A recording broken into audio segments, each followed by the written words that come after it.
Bonjour. On est ravis d'être ici avec Fabrice. On va d'abord se présenter. Moi, je suis Yannick Brahi. Je travaille à la STIM, qui est la DSI des groupements Les Mousquetaires, et je suis le directeur de l'architecture. Et donc moi je suis Fabrice Bru et je travaille aussi à la STIM, qui est toujours la DSI du groupe Les Mousquetaires. Et moi je suis en charge de la cybersécurité. Voilà. Et aujourd'hui, on est ravis de faire une petite présentation avec un titre un petit peu décalé. C'est peut-être scène de ménage sur le canapé finalement. On va évoquer tous les sujets de collaboration entre architecture et sécurité. Et juste avant de démarrer, je ferai bien un petit sondage, sondage à main levée. Ceux qui sont à distance éventuellement peuvent répondre dans le chat. Si vous deviez mettre une note de 1 à 5, 1 le moins bon, 5 le meilleur, sur la qualité de la relation entre architecture et sécurité dans votre entreprise, quelle note mettriez-vous? 2, 4, 5, 5, 3, 4, 4, 3, 2, 2. Donc c'est assez disparate. Il n'y a pas de 1, c'est une première bonne nouvelle. Non mais il y a des deux. Il y a quelques 2. Sur le chat, 3, 4, 3, 3, 3. C'est intermédiaire. Donc on va vous parler de tout ça. Parce qu'évidemment, il faudrait que ce soit à 5. Pour que ça fonctionne bien. On peut passer donc au slide d'après. On va dire d'abord, je vais faire une petite présentation des mousquetaires, et puis du contexte dans lequel nous on est arrivé avec Fabrice, puis après on rentrera dans le vif de la présentation. Slide d'après.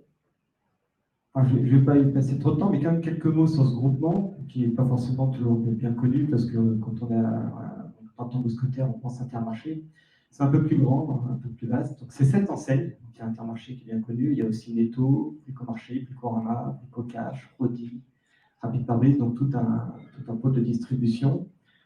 On a aussi des usines de production. On a une 60aine d'usines. On produit nous-mêmes tout un tas de produits. Voilà, on a des flottes de pêche, on a des abattoirs, on produit des plats cuisinés, on produit des couches culottes, on produit des glaces, des biscuits. Donc c'est nos propres usines qui sont en France avec une vraie culture du produit local. Ça représente quoi? Alors le chiffre d'affaires, environ 50 milliards, donc ça reste un gros groupe. C'est un groupe d'indépendants. Les patrons de magasins, ce sont des entrepreneurs. Ils sont propriétaires de leur point de vente. C'est leur entreprise, c'est leur vie. Donc on gère cette autonomie de ces patrons, qu'on appelle dans notre jargon des adhérents. Et j'en dis juste 2 mots parce que c'est très important dans notre gouvernance. Toutes les entités du groupement sont bien des filiales qui possèdent un conseil d'administration composé d'adhérents, donc de patrons de point de vente, avec un président qui est un patron de point de vente. Et ils sont là pour en permanence nous rappeler que tout ce qu'on fait, c'est à leur service. Donc ça nous ramène vraiment à un quotidien toujours très, très opérationnel. Si je peux me permettre, ce qui fait vraiment la grande différence avec un réseau de franchisés, puisqu'en fait, ils sont totalement acteurs des achats et de l'ensemble des services d'appui qui sont mis à la disposition des adhérents. Donc le président de la STIM, en fait, il est patron d'un Intermarché du côté de Toulon. C'est ça son job. Mais 2 jours semaine, il est avec nous et il dirige la STIM, en collaboration avec son directeur général, qui est Christophe Leray, qui est un DSI en fait. Mais le président de la STIM, c'est bien un adhérent, et son conseil d'administration, c'est 8 adhérents, des Intermarchés, des Bricomarchés. Et ça, c'est vraiment une spécificité dans nos métiers. On a aussi Système U et Leclerc qui est dans le même système. C'est un peu plus que des franchisés, puisqu'ils sont partie prenante dans nos décisions. Donc quand vous faites un projet et que vous faites valider une architecture, une sécurité, un choix applicatif, vous allez expliquer pourquoi vous allez mettre du Huawei, un type qui, du jeudi matin au mardi soir, il est dans son magasin en train de vendre ses boîtes de petits pois, enfin, si je le fais un peu simple. Donc il y a des sujets qui sont toujours pas très évidents à expliquer, mais ils jouent vraiment le jeu. Et ça nous donne quelques efforts de pédagogie dans la façon dont on présente nos métiers. Voilà, et un gros circuit logistique, parce qu'on a plus de 50 bases, on a plus de 2300 camions, donc ça représente énormément de kilomètres parcourus chaque année. Donc voilà, donc les adhérents, on en parlait, 4000 points de vente, 3000 patrons, 3000 entrepreneurs. Donc voilà pour quelques éléments sur le groupement. Alors, pourquoi on est là aujourd'hui et dans quel contexte c'est arrivé? Alors, la STEAM, le groupement, à un moment donné, ça date, c'est 2017-2018, on a un sujet. D'abord, les attentes des consommateurs ont changé. On veut consommer moins cher, local, bio, connaître ce qu'on mange, exigeant. Donc, vraiment des attentes qui évoluent et qui continuent d'évoluer de plus en plus vite.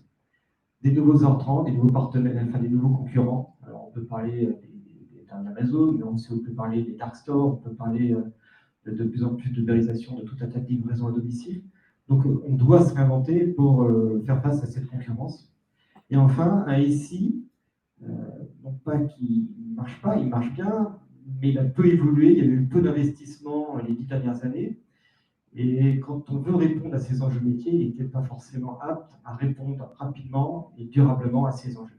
Donc, a été décidé de lancer un vaste grand plan de transformation des process métiers et du SI pour répondre à l'ensemble de ces attentes. Alors, je ne vais pas faire on pourrait faire un demi-parallèle avec ce qu'a présenté Nathalie tout à l'heure. C'est vraiment colossal parce que c'est tout qui bouge. Tout qui bouge, 80% du SI est en train de bouger. Et pour ce faire, il ne suffit pas de se transformer. La STI devait également se transformer parce que ce n'est pas avec l'organisation qu'on avait avant qu'on était capable d'affronter cette transformation colossale. Et pour donner un ordre d'idée, le budget projet entre 2017 et 2021, c'est x5.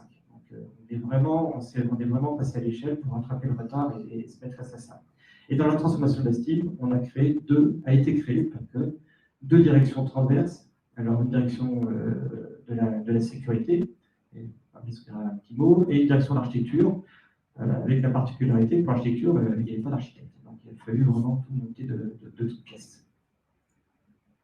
Je te laisse pour un mot sur la direction sécu, et après, c'est pareil. Enfin, la direction sécu, il y avait une personne qui faisait de la sécurité technique, en fait. Donc, voilà, son boulot, c'était de s'assurer que les antivirus étaient à jour. Mais le risque cyber systémique de l'entreprise et l'impact d'un risque sur nos activités, combien ça coûte à la logistique si j'ai plus de logistique, combien ça coûte dans les UP si j'ai plus d'UP, quelle est ma capacité de résilience, quelle est ma capacité de redémarrage. En fait, tous ces sujets n'étaient absolument pas abordés. Et dans les projets, c'est pareil, on ne savait pas quel risque on prenait. Partons du principe que comme on est des entrepreneurs, ça fait partie de notre job de prendre des risques, mais on ne sait pas les mesurer, ni les quantifier, et ni savoir si je prends un risque qui est dingue parce que je sais déjà que je vais dans le mur, ou est-ce que je prends un risque qui est acceptable et je continue. Voilà. Donc il y avait personne, et puis on a construit au fur et à mesure des 3 ans cette direction. Création en 2018.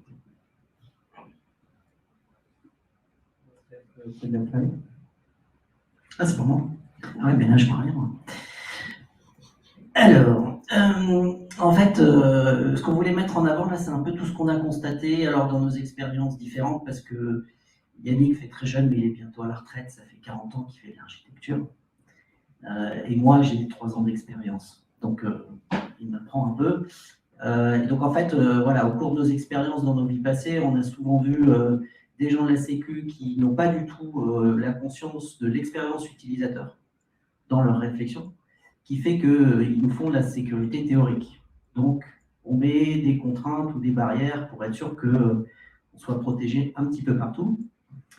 Et donc, j'adore ce dessin de fixe qu'on avait fait faire dans le cadre d'une réflexion au sein d'un club de RSSI, qui est, voilà, le firewall qu'on pose en plein milieu de la chaîne de prod dans une usine. Comme ça, on est sûr que finalement, il n'y a pas d'incident qui peut arriver, mais en même temps, donc ça c'est une vision très sécu, puis en même temps on s'aperçoit que le business il ne peut rien faire non plus. Donc on avait vraiment ça, on a pu constater dans nos expériences, et puis on l'a vécu aussi en interne, c'est-à-dire que comme la sécu ou l'archi, c'est 2 directions qui arrivaient, je ne vais pas dire que nos collègues nous ont vus avec les yeux sur la table. Enfin, ils se demandaient un petit peu ce qu'on allait apporter finalement, parce que pour eux, ça faisait 20 ans qu'ils ont fait. Il y a aussi des frustrations aussi côté sécu, des expériences que j'ai eues, c'est des choix d'architecture qui sont faits, où en fait la sécu intervient très tardivement, Et du coup, on nous demande à nous, quand il y a un incident, de réagir, sauf qu'on est ni intervenant dans la décision, on ne sait même pas ce qui a été fait. Et bien souvent, on intervenait en faisant des tests d'intrusion à la fin, et puis on dit ton appli, elle est moche là. On a réussi à en prendre le contrôle. Et donc, voilà, ça pouvait poser un certain nombre de problèmes. Bon, c'est la problématique que tu soulevais tout à l'heure sur l'intégration de l'archi et la sécu en passage en prod. Ce que je dis là, c'est pour taquiner, hein, mais Yannick avait les mêmes problèmes. Voilà. Ensuite, moi, je suis assez actif dans le milieu de la cyber, et en fait, je m'apercevais que quand même beaucoup de sujets sur lesquels on doit travailler ensemble. Et c'est pas un doigt dans le sens où on n'a pas le choix, mais un doigt dans le sens où on doit être ensemble, parce qu'en face de nous, il ne faut juste pas oublier qu'on a des métiers qui ont des patients qui veulent, il faut que ça tourne. Donc soit on part avec eux, soit ils partiront ensemble. Mais de toute manière, ils partiront. Et donc en fait, on a un certain nombre de contraintes des deux côtés, et il y a des événements, je pense, communs sur lesquels on doit être présent. Alors on parle des assises parce qu'il aime beaucoup le Boudavard de Monaco. Mais en fait, c'est intéressant d'aller écouter nos pairs. Qu'est-ce qu'ils racontent sur leurs expériences, au-delà de la simple, on va dire, choix d'outils, produits, ça, voilà, on connaît un peu nos marchés, mais ce qui est surtout intéressant, c'est les retours d'expérience comme vous faites aujourd'hui, comme il peut se faire dans un certain nombre d'autres environnements. Et je pense que ce qui est important, c'est que le RSSI comprenne les contraintes d'un directeur d'architecture. Ça lui permettra de s'ouvrir les chakras. Et de la même manière, je pense que c'est important qu'un directeur de l'archi comprenne les contraintes cyber. Et donc, du coup, c'est vrai qu'en général, on part souvent ensemble. Et d'ailleurs, je vais faire mon deuxième petit sondage. La semaine dernière, il y avait le FIC, le Forum international de la cyber, auquel on était ensemble. Je veux bien être dans la salle ou à distance avec un petit pouce, qui était présent parmi vous à ce forum? Deux mains qui se lèvent. Je regarde sur le chat. Et pour le coup, avec l'équipe d'architectes cette année. La dernière avec l'équipe SSI, cette année avec l'équipe d'architectes. C'est parfait. C'est parfait. Et deuxième question, est-ce que l'un d'entre vous a déjà participé aux assises de la sécurité? Donc c'est bien qu'on soit là pour en parler. Non, et blague à part, et on en reviendra dans la présentation, il faut le faire. Aller s'immerger dans ces forums autour de la cyber, on comprend, ce que ça veut dire, ce qui s'y passe, les menaces, l'innovation des hackers, l'innovation de ceux qui nous aident à nous protéger. Comprendre cet écosystème, c'est primordial pour que nous, architectes, quand on fait de l'architecture, on pense cyber, on pense architecture by design. Et cette immersion, elle est cruciale. On est là. Alors, le slide suivant, c'était moi. Donc, en fait, oui, voilà, ça c'est un slide qui a fait ironique. En fait, on a fait comme tout manager, hein, quand on rejoint une entreprise et qu'on doit créer. Un jour, voilà, je suis arrivé le 1er juin, Yannick est arrivé le 12 juin, voilà, de 2018, et on nous dit, voilà, je te présente la sécu, je te présente l'archi. Donc on a quand même passé un petit peu de temps, c'est un peu l'image, mais à se renifler, on va se dire les choses, hein. C'est-à-dire que, est-ce qu'il peut me faire confiance sur la partie sécu? Et donc est-ce qu'il sent que je connais un peu le métier, etc.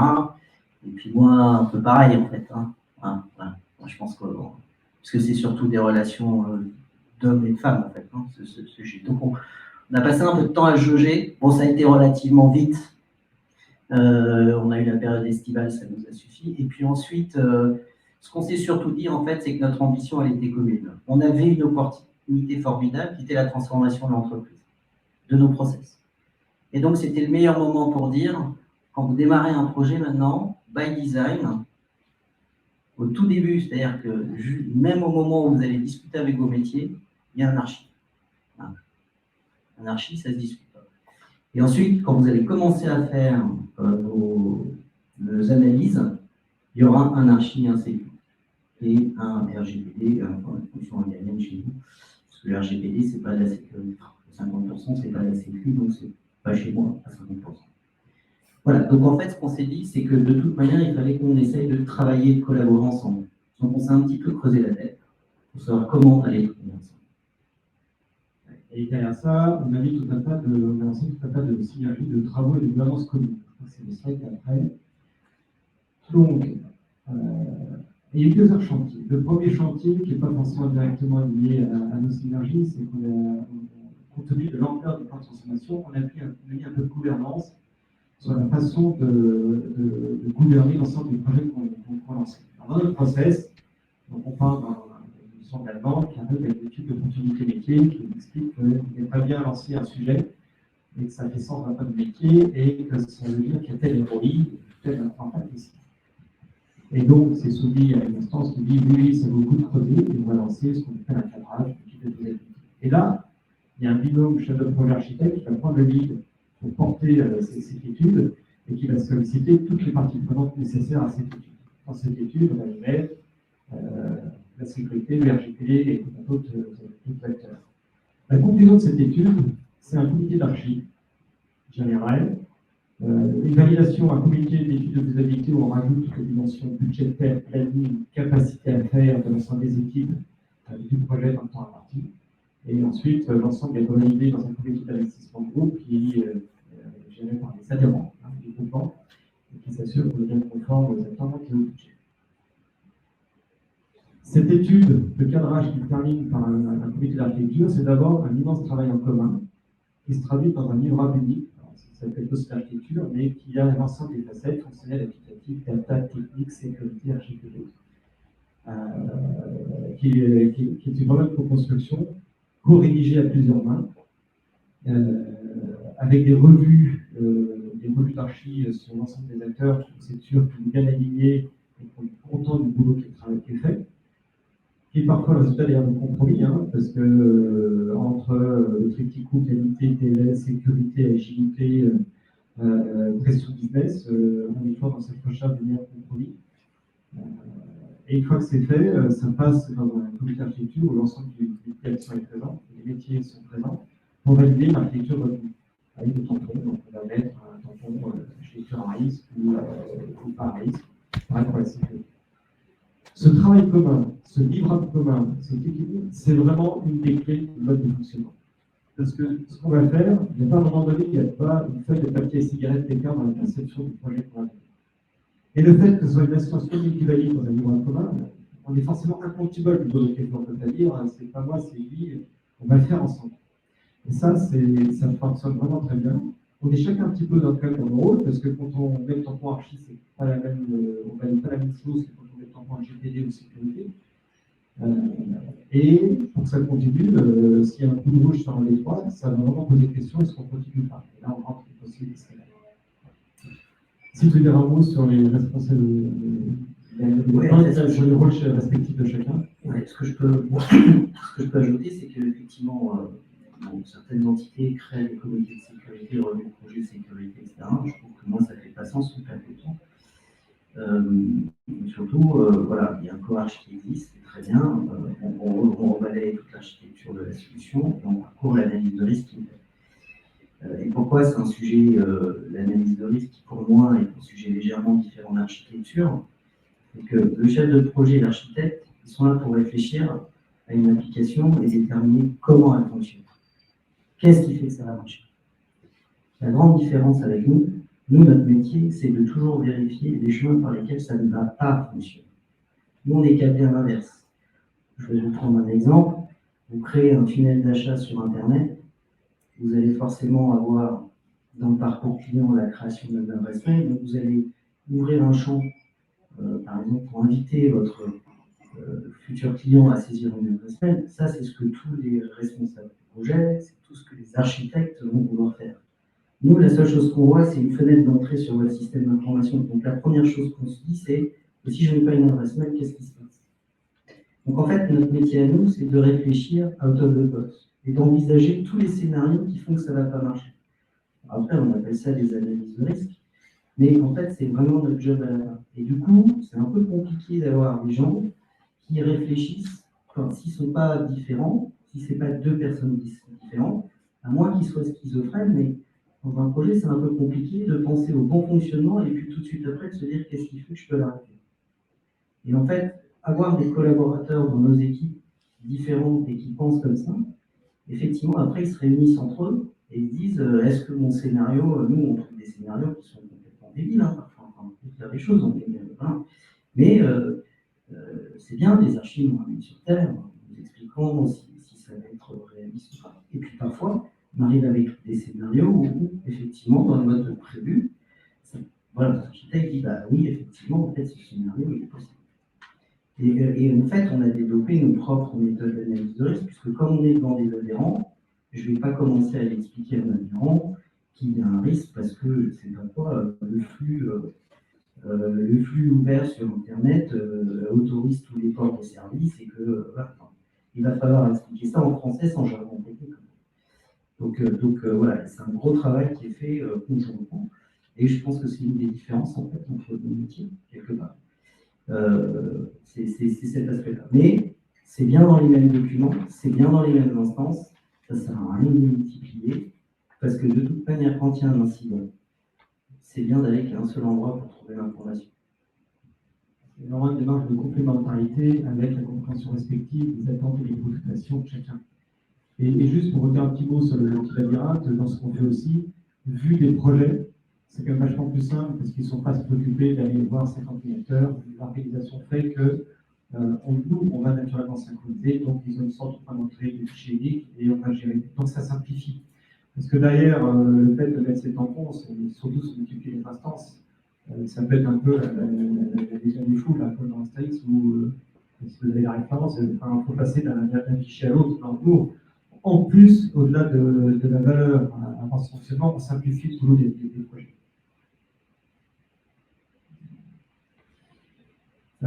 Et derrière ça, tout ce qu'on a dit là, c'est par ailleurs publié, partagé. Donc on a un portail, c'est le public d'architecture, mais on prend l'architecture française, c'est plus technique, l'architecture sécurité et la totalité. Et toutes les instances, tous les projets qui passent, on publie. On publie l'historique, on publie pour chaque projet le livrable, c'est ce qu'on en va, on publie la synthèse des tampons. Tout est retrouvé, peut-être une animation à mettre l'ensemble. Et dans l'instance dans laquelle ça a été validé, parce que de temps en temps, il est pragmatique, si le projet, s'il faut faire une passe pas forcément dans le comité d'architecture, on fera une validation dans un projet, donc on trace ça, et on publie. Et toute personne dans le groupement peut venir consulter et accéder les dossiers d'architecture avec l'ensemble des préceptes, les synthèses des validations, les réserves, pourquoi il y a eu les réserves. Donc ce côté aussi très... L'effort qui est fait pour communiquer, partager, publier ces travaux contribue aussi au succès et au fonctionnement de tout ce qu'on fait.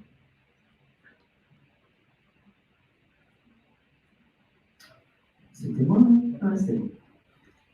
Alors, en fait, comment on a construit, évidemment, les équipes, en fait, ce que fait Yannick dans ses équipes, il s'assure quand même toujours que l'architecte a une compétence sécurité. Ça ne veut pas dire être un expert, mais au moins avoir un minimum d'appétence pour le sujet, parce qu'on sait que c'est le sujet le plus sexy dans une entreprise. Donc, voilà, il est vigilant. On kiffe tous un peu. Ouais, je sais bien. Et de la même manière, en fait, dans mon organisation, j'ai une entité qui est dédiée sur la partie projet, entre autres. Enfin, voilà, c'est un peu parmi plusieurs. Bien souvent, en fait, dans cette équipe, j'ai des collaborateurs qui sont souvent qui ont une grande expérience d'architecte à la base et en formation. Ce sont juste des gens qui, à un moment donné, ont voulu basculer du bon côté de la force. Et donc, voilà, travailler sur de la partie plus analyse de risque. Donc, en fait, ce qui se passe, pourquoi on fait ça, c'est tout simplement parce qu'on s'assure, Yannick et moi, que quand nos équipes se parlent, elles se comprennent. Et donc, s'ils ont à peu près le même cursus ou la même formation, c'est quand même beaucoup plus simple que si je mets quelqu'un de la gouvernance cyber qui arrive avec tous ces concepts ISO, poète et NIST, machin, et qui va être loin de la réalité que peut vivre Yannick.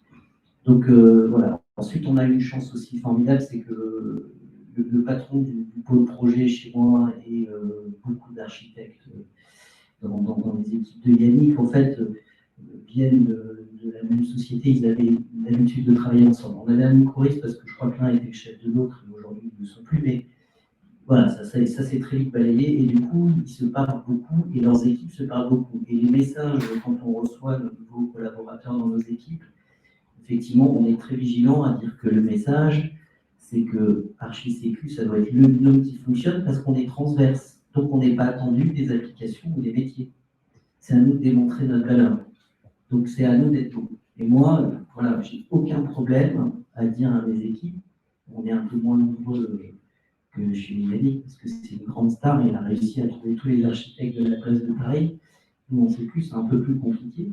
Et du coup, sur les projets, moi, j'ai aucun problème à dire que si l'architecte, j'ai pas de ressources à mettre et que l'architecte met un tampon rouge ou tampon vert, c'est comme si moi je signais en fait. J'assume complètement qu'un architecte puisse avoir à un moment donné sur un projet pour des problématiques de staff, il prend des décisions cyber. Donc je sais que cela aura été suffisamment relu pour qu'il puisse porter le sujet lui-même, et c'est moi qui prends la responsabilité quand bien même il est chez Yannick. C'est pas l'objet en fait. Et donc ça, ce sont des sujets sur lesquels on est très très vigilant. Et donc voilà, on leur demande de beaucoup travailler ensemble, on constitue des binômes. Donc, voilà, Yannick a spécialisé maintenant des ressources pour activités métiers. Nous, on est en train de le faire, mais on est un peu moins nombreux. Et puis, on est dans le partage d'expérience. Là, on va faire notre première au bout de 3 ans, parce qu'il m'a dit non pendant 3 ans. J'ai réussi à le convaincre. On va faire notre première plénière commune.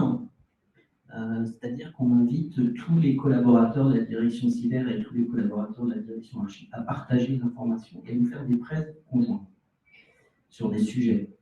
Sujet OSO, cartographie des risques. Voilà, sujet, je ne sais plus ce qu'on dit d'ailleurs. Tu sais, toi? Donc c'est un exemple, mais voilà, vous parliez de vulnérabilité, en fait, la gestion de la vulnérabilité, ça a été un sujet important pour les archives dans la priorisation du traitement de l'obsolescence. Donc en fait, la Sécu fait la carte des risques avec un salon de mélange très intellectuel, et puis on partage avec les archives qui, en fonction voilà, de l'obsolescence, ça donne besoin. Voilà. Donc on va construire ce genre de choses. En fait, vraiment, cette proximité, au-delà du fait qu'elle a bien fait les équipes, ça se cultive au quotidien. Donc, effectivement, on continue d'avancer dans ça avec cette plénière. On a aussi, parce qu'on a fait des plénières un peu beaucoup élargies, d'architecture, qui regroupe toutes les personnes qui ont envie de venir. Ça représente en moyenne entre un peu plus de 100 personnes maintenant jusqu'à 150. On fait des règles à plusieurs voies de l'ensemble des grands chantiers qu'on a pu mener, soit l'architecture, soit la sécurité, donc l'architecture intemporelle qu'on a menée, on va faire un REX. On va faire un REX une fois qu'on le métier. La sécurité a fait dans ses plénières d'entreprise, il n'y a pas longtemps, un REX sur une cyberattaque qu'on a reçu. On a des choses vraiment plus gros, il y avait plus de 150 participants qui ont suivi. Ce qui permet finalement, on est parfois plusieurs, et surtout, en participant à ces retours d'expérience, on crante et on renforce en permanence la compréhension du métier. Et c'est vrai que ce retour d'expérience sur la plaque cyber qu'on a eu, très très compliqué pour nous, mais on s'en est finalement bien sorti, est vraiment éclairant sur toutes les précautions qu'on va prendre quand on design une solution architecture. Oui, en fait, l'idée, c'est toujours pareil. On est dans le partage, donc en fait, la gestion d'un incident cyber, on va dire, on peut être relativement loin de l'architecture. Même si, quand on fait la gestion de crise, la première chose que demande le RSSI, c'est sortez-moi le schéma. Par où ça va passer? Où sont les points de contention? Et sinon, c'est quand même un métier qui est relativement différent sur la gestion de crise. En revanche, derrière, communiquer sur ce qui s'est passé, il ne faut pas cacher en fait. Pendant très longtemps, la SSI a essayé de cacher sous le tapis ces genres d'incidents. C'est de moins en moins vrai. On partage de plus en plus, on est même une communauté très très active. Et ce qui est super intéressant, c'est que de montrer les scénarios qu'on a vécus et qui ont fait que notre système d'information, notre business a pu s'arrêter, pour l'espèce c'est vraiment simple, en fait, ça permet à chacun de s'acculturer sur le risque, et en particulier aux architectes de comprendre voilà, effectivement, un certain nombre d'éléments, de prendre en compte un certain nombre de scénarios. Et du coup, c'est toujours la même chose derrière, le vocabulaire est toujours le même, et donc ils arrivent à se comprendre. Quand la Sécu parle d'un scénario, en face, voilà, les archives et les projets vont comprendre de quoi on parle, parce qu'en fait, on va partir sur notre base d'incident. C'est plus simple en fait. Quand on fait une analyse de risque, on peut partir un peu ce qui s'est passé. Voilà. Et je crois qu'on a commencé à faire des projets de slide après. Si on peut mettre en grand. On a un peu près tout finalement. Juste peut-être le message de synthèse. À partir du moment, enfin, il y a une valeur ajoute d'exemplarité. À partir du moment où nous, avec Fabrice, au niveau du directeur, on incarne au quotidien, entre nous, visibles des équipes, avec connivence, une collaboration, des enjeux communs et la volonté d'avancer ensemble et de répondre ensemble à des enjeux de consommation, ça se décline naturellement dans les équipes. Surtout quand les équipes, en plus, ont créé des appétences et également des connivences à leur niveau. On est par ailleurs positionnés géographiquement, les plateaux sont côte à côte quasiment. On se voit souvent, on développe ensemble. Donc, et chaque projet, c'est une collaboration. Donc, chaque projet augmente finalement cette capacité de synergie. Mais ça part forcément des directeurs. De ce également qui mettrait de pouvoir. Non, à partir du moment où on n'est pas dans une lutte de pouvoir, mais une lutte d'influence ensemble vis-à-vis des autres équipes pour transformer vers un cycle qui soit robuste, adaptable, agile, flexible, performant et sécurisé, qui est une co-construction, le résultat est.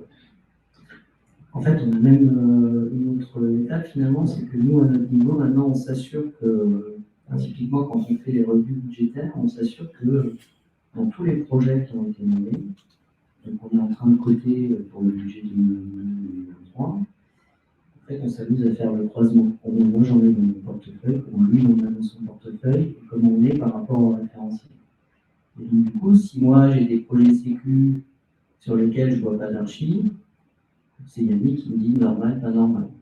Donc, on s'amuse en fait à se faire ce petit jeu, puis ça nous permet de taquiner aussi le comité d'architecture. Beaucoup d'humour, c'est important dans la façon de collaborer, surtout des phases que j'en possible. Pas entre nous, mais les projets sont des fois plus étendus. Il faut mettre ton temps pour jouer. Et peut-être en synthèse, dans un slide, une petite photo. Alors cette photo, c'est la vidéo, ça ne voit pas très bien. Elle a été prise dans tous les deux projets. De la plongée et aux derniers assises de la sécurité, on est parti de plonger 2 nuits ensemble. Alors, il y a plusieurs messages. Un, on est ensemble de la cycle de la sécurité, que je vois bien au petit sondage du début, à faire. Deux, la plongée, c'est quand même un loisir où il faut respecter quelques règles de sécurité, sinon, c'est là qu'on va essayer des problèmes. C'est le binôme. Donc là, on a plongé en étant binôme, et on est tous les deux interdépendants. C'est-à-dire que s'il y en a un qui a un problème, on va venir l'assister. Donc, la possibilité peut être plus forte qu'un binôme de plongée, parce qu'on dépend de notre santé, chacun l'un de l'autre. Puis derrière, il y a le plaisir de partager cette passion commune et de continuer à entretenir. Et on trouve que finalement, cette photo, une perso finalement, synthétise bien ce qu'avec Fabrice, on a construit ensemble à l'Estime. Surtout que j'ajoute quand même que cette photo, c'est une plongée qu'on a faite, c'est une plongée de nuit. Donc ça veut dire que la nuit, on ne voit rien. Donc si Yannick n'est pas à une distance à la moitié de mon bras de moi, il y a peu de chances que j'arrive à le trouver. Parce que quand on est dans l'eau et qu'il fait nuit, vous êtes à 360 pour trouver votre petit camarade. Donc s'il est au-dessus, s'il est en dessous, légèrement derrière, vous ne le voyez pas. Enfin, moi, je n'ai pas les yeux derrière les trucs. Et donc, on a vraiment besoin d'être en grande possibilité. Donc, je pense qu'effectivement, ça synthétise très très bien ce qu'on fait. Et on a fini, et j'espère qu'on a un peu de temps.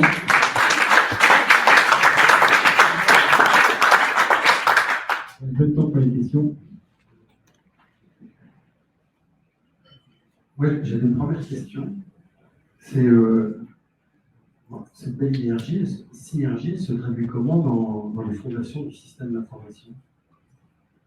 Oui, bonne question, parce que au-delà de l'instruction qu'on fait dans chaque projet pour s'assurer que l'architecture a toutes ses qualités et sécurisée, on s'appuie sur un tas de cadres de référence, de stocks technologiques qu'on a construits, qui ont été pensés sécurisés, et donc on fait du security by design. On peut citer quelques exemples. On a mis en place, on a été co-sponsor du d'autres projets de gestion des accès et des identités.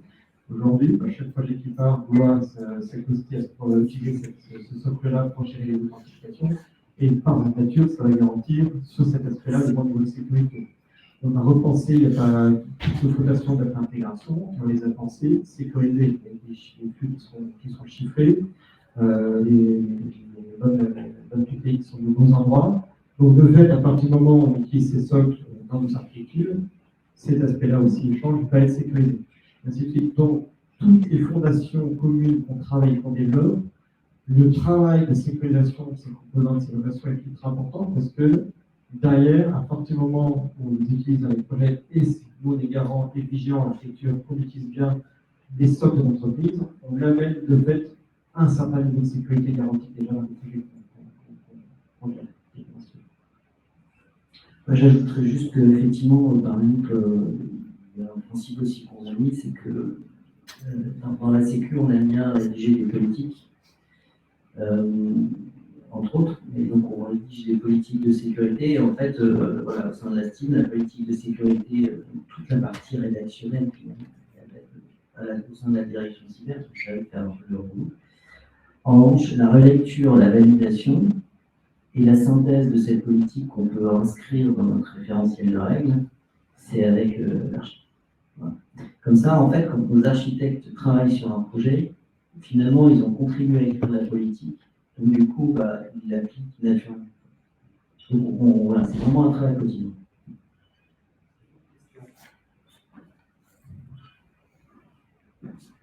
Merci beaucoup. Vous aviez vendu des scènes de ménage et j'ai plus l'impression d'une ligne de miel. Qu'est-ce qu'il faut faire divorcer?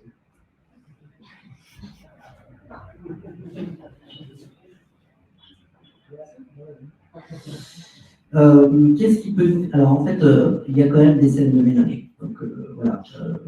Mais on a un couple avec une certaine intimité, on ne peut pas partager comme ça, mais typiquement, dans les validations de projet, il a 3 tampons, j'en ai 2. Donc j'essaie de lui expliquer que son tampon du milieu, il ne sert à rien, mais il ne peut pas m'entendre. Validation avec réserve, dans l'esprit d'un chef de projet, c'est une validation. Dans l'esprit des LIC, ce n'est pas tout à fait une validation. Bon, donc nous, on a décidé soit c'est vert, soit c'est rouge. Donc j'essaye de vraiment lui faire part. Donc là, il y a des petites divergences. Après, je ne sais pas, sur certains projets ou certaines activités, il y a des petites divergences, on va dire, c'est plus des experts techniques et qui veulent faire de cette techno, qui veulent faire. Voilà, qu'est-ce qu'il faudrait qu'on ignore? Je ne vois pas. En fait, c'est au-delà du fait qu'on a quand même pas mal de dans les équipes, c'est qu'on fait d'hommes et de femmes. Donc, tant qu'on est sur les mêmes équipes, avec par ailleurs un DSI qui est totalement sponsor et facilitateur dans cette synergie, c'est-à-dire par un changement de casting, il n'y a pas de raison qu'on ne voit pas la confiance, elle est là, on a l'historique, plus l'historique grandit, plus ça se renforce. Donc, non, il n'y a pas de. Je ne vois pas arriver en tout cas de nuages sombres là-dessus. Mais bon, il y a quand même parfois, on dit quoi, c'est que vous avez dit ça? Nous, on leur dit quoi, les archives, c'est parce qu'il y a des synergies qu'on n'a pas de temps en temps des divergences, mais la confiance, c'est tout traité.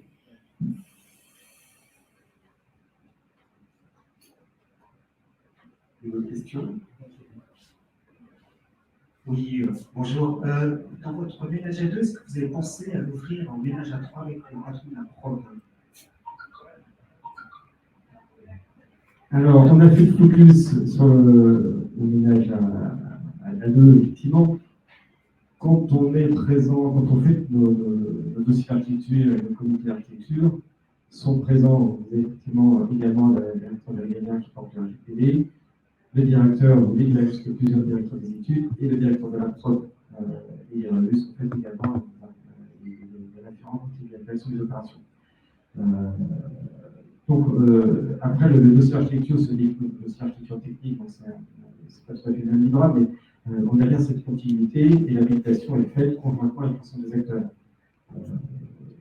Et ça, c'est cette démarche. En fait, derrière ce comité d'archi, c'est vraiment une validation ensemble solidaire des choix avec ses avantages et ses inconvénients.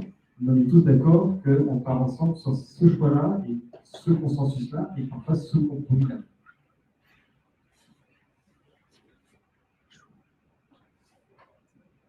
Alors moi j'ai une question que je pense que tout le monde se pose, mais qu'on ne s'est pas posée, c'est pourquoi de direction? Ça se répond. Ouais. Alors, pourquoi de direction? Bon, déjà, je pense que ça va être, dans un premier temps, ça va être très lié à un contexte d'entreprise. Vous avez des entreprises sur lesquelles les archives, enfin bien souvent les archives sont dans une DSI. Si vous allez dans l'univers en plus bancaire assurantiel, le RSSI n'est pas nécessairement la DSI. Donc voilà.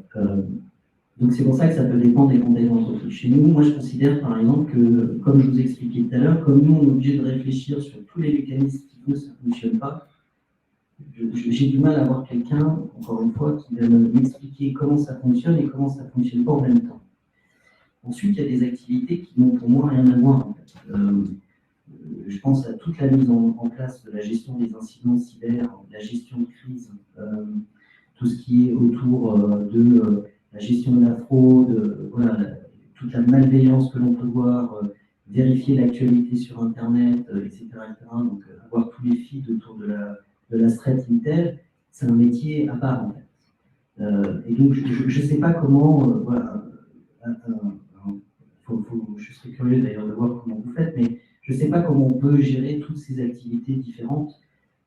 Sur le digital, on fait de l'intégration de la sécurité dans le développement. Donc, en fait, moi, j'ai des gens qui passent leur temps à faire de l'analyse de code, j'ai du bug bounty. Enfin, il y a énormément d'activités qui sont, me semble-t-il, loin de la préoccupation d'un archi. Donc, je comprends voilà, que dans des structures d'entreprise, quand c'est des activités en fonction du monde, du contexte, etc., on met tout ça au sein d'une direction.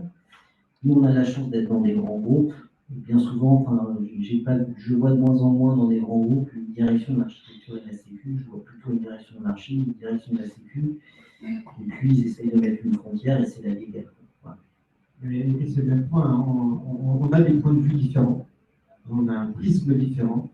Et il ne faut pas non plus être schizophrénique à prendre les deux facettes qui peuvent s'opposer. Et c'est bien cette confrontation des deux points de vue qui finalement va nous amener à trouver peut-être le meilleur compromis. Si on devait faire porter ces deux points de vue sur une personne, c'est plus compliqué. Et par ailleurs, à deux, je pense qu'on est plus fort pour peser sur certains choix. Voilà. Donc, je ne vois pas du tout fusionner parce que ça ne serait pas adapté. Enfin, les points de vue sont différents, on a des préoccupations différentes. Et tout le boulot de notre synergie, c'est de les réconcilier et d'arriver justement dans ce compromis-là. Je pense qu'il faut rester là-dessus. Il peut y avoir des cas où c'est pertinent que des terroristes, mais je pense qu'on a beaucoup partie des cas, si on a l'opportunité de mettre les deux directions qui défendent des préoccupations différentes, il faut rester comme ça. Mon mot de conclusion, c'est que si j'étais aussi patron des architectes, franchement, on serait vraiment dans le pas.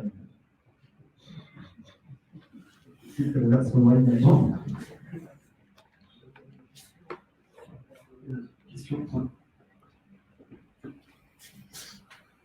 Merci pour votre partage. La question que j'avais, c'est comment vous avez réussi ou comment vous êtes en train de sortir, j'ai l'impression que c'est plutôt réussi, d'un dialogue un petit peu de sourd où les architectes disent j'ai pas de préconisation de la part de la sécurité, qui n'a pas pu se positionner, donner un avis parce qu'elle n'a pas vu l'architecture et donc du coup n'a pas pu dire un certain nombre de choses. Enfin, moi, c'est des choses que je rencontre un peu au quotidien. Et comment vous êtes sorti de ce côté un peu attentiste chacun de la production de l'autre? C'est un peu en filigrane tout ce qu'on a illustré là dans cette synthèse, de cette plastique.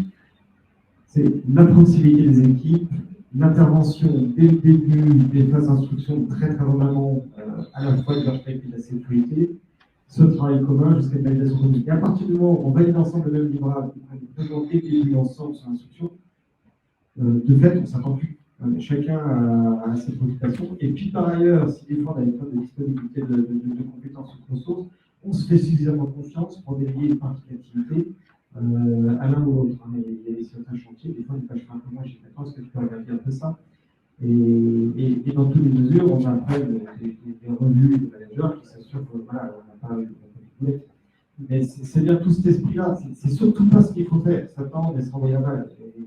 Et effectivement, moi, les petites téléphones du début, le petit schéma là où on fait des livres horistiques pour faire de gros firewall, on a trop souvent entendu ça, et c'est pour ça qu'on s'est dit, c'est pas forcément partout avec des différents, on voulait un peu témoigner que non, c'est pas une fatalité, il faut choses en synergie et en collaboration.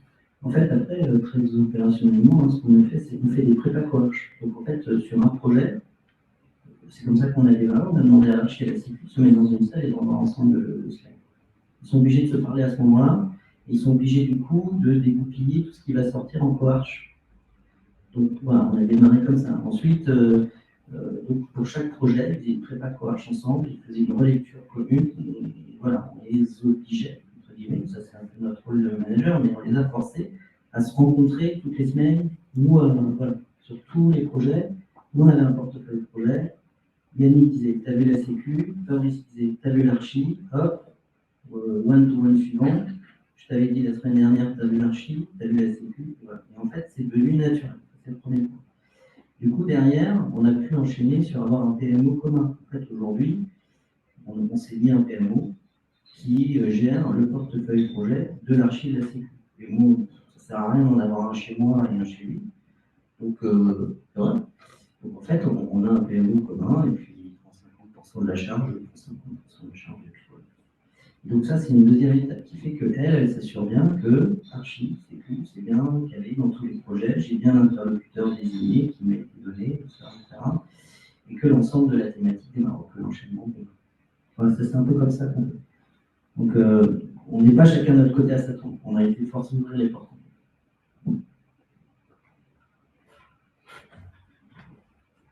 On reste là. Et juste, alors, je vais dire deux mots de conclusion.